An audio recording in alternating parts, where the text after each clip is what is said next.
এর দাম চাচ্ছে 2,20,000। এর নাম রুদ্র প্রতাপ। কোথা থেকে আসছেন? রাজবাড়ি পাংশা থেকে। কি নিয়ে আসলেন এবার হাটে? খাসি নিয়ে আসলাম।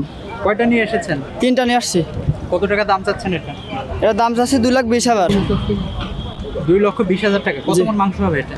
এটা সব সহকারে আছে, 120 কেজি আছে। এই হাটে এবার প্রথম না আরো এসেছেন আপনি? এই প্রথম শুনলাম এখানে ভালো করে হাট লাগে, বড় হাট লাগে, এর জন্য আসলাম। আচ্ছা, এবারে পশুর দাম তুলনামূলক গত বছরের থেকে বেশি, প্রায় 10 থেকে 15% বেশি। ক্রেতাদের অভিযোগ এটা। এই বিষয়ে আপনাদের কোনো মন্তব্য? এই বিষয়ে আমাদের কোনো মতলব নাই। এখন খাবার যে পরিমাণ দাম, এটা পোষায় আর কি, খেয়ে পোষায় না আর কি। মানে পশু খাদ্যের দাম বেশি, সে কারণে এবার জি, জি। পশুর দাম বৃদ্ধি পেয়েছে। জি জি জি। দাম কি কেউ করেছে এটার এখন পর্যন্ত? না, এখন আমি আজকে আসছি, এখনো দাম হয়নি। এটা নিজের না কেনা?